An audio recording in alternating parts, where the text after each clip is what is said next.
Bismillahirrahmanirrahim. Assalamualaikum warahmatullahi wabarakatuh. Pada kali ini saya akan menjelaskan tentang bagaimana cara kerja dari salah satu refrigerant, yaitu jenisnya HVAC. Jadi refrigerant ini refrigerant yang akan digunakan pada sistem pendingin. Sebelum masuk ke cara kerjanya, saya ingin mempromosikan refrigerant ini. Jadi ini adalah salah satu jenis refrigerant yang sangat ramah lingkungan serta alami. Jadi refrigerant ini diproduksi oleh pihak Danfoss. Bagi kalian yang ingin tahu tentang refrigerant tersebut bisa mengakses situs seperti yang kami tampilkan di atas ini, yaitu Danfoss Refrigerant. Selanjutnya kita akan membahas cara kerja dari refrigerant.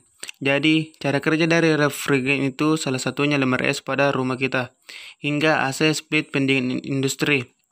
Pada dasarnya mereka bekerja sama karena mereka melewatkan refrigerant di antara komponen utama, seperti evaporator, kompresor, kondensor, dan perangkat ekspansi.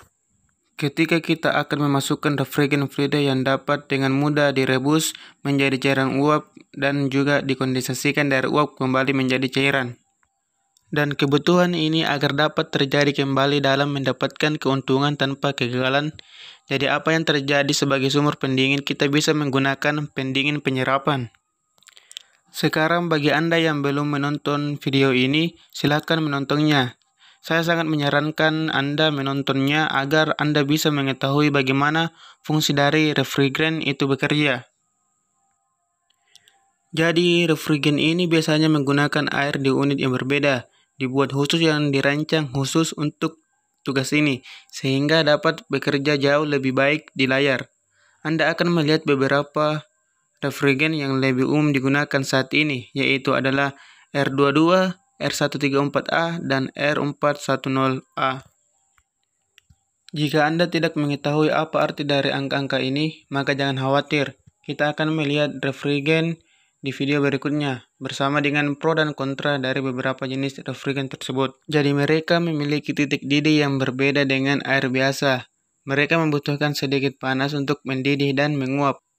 Dan ini artinya mereka dapat mengekstrak panas lebih cepat, seperti yang Anda lihat pada tekanan atmosfer.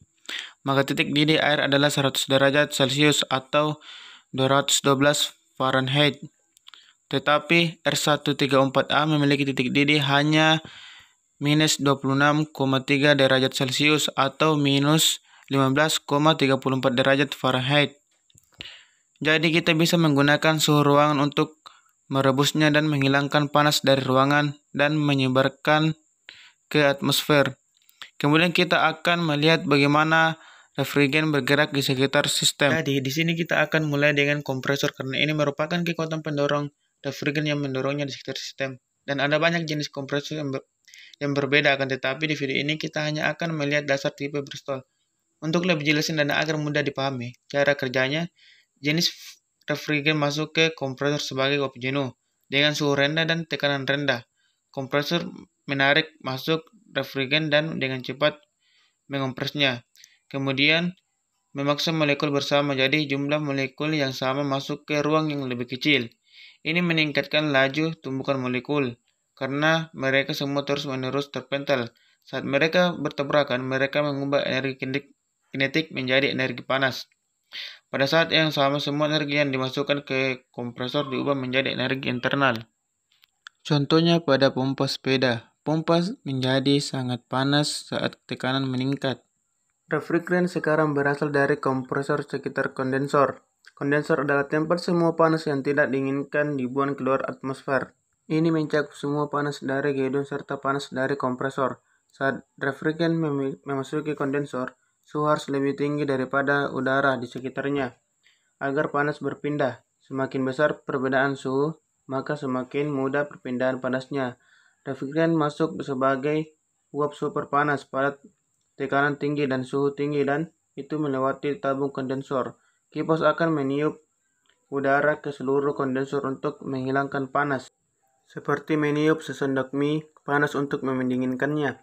saat udara bertiup melintasi tabung yang akan menghilangkan energi panas dari refrigeran. Saat refrigeran melepas panas ini, itu akan mengembun jadi cairan.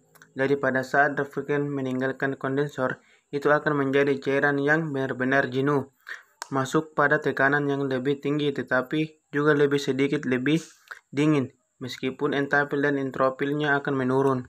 Sekarang jika kita menuangkan air mendidih ke dalam gelas, kita dapat melihat uap mulai keluar darinya. Ketika uap bersentuhan dengan kaca yang bersuhu lebih dingin, dia akan mengembun dan itu kemudian membentuk uap. Kemudian embun itu akan menetes ke bawah dan masuk ke bagian bawah kaca lagi, menjadi sebuah cairan.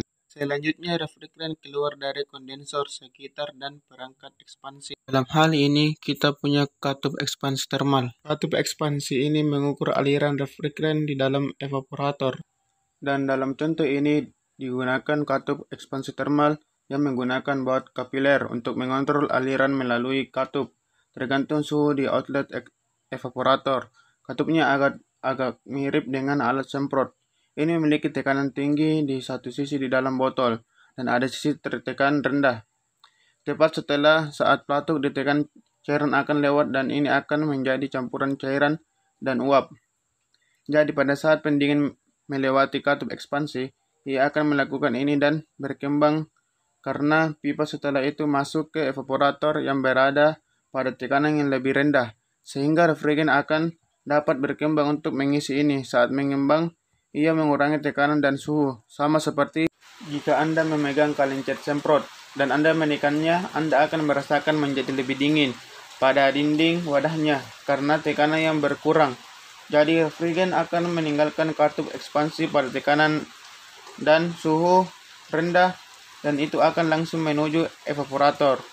Evaporator menerima refrigeran dan kipas meniupkan udara hangat ke seluruh bulungannya. Suhu udara harus lebih rendah dari suhu refrigeran dingin dan ini memungkinkannya menyerap lebih banyak energi dan mendidihkan refrigeran menjadi uap, mirip dengan memanaskan panci berisi air. Panas akan menyebabkan air menguap dan uap akan membawa panas. Ingat, refrigeran memiliki titik didih yang sangat rendah, jadi suhu ruangan sudah cukup untuk merebusnya menjadi uap. Refrigeran akan menjadi uap jenuh pada tekanan dan suhu rendah.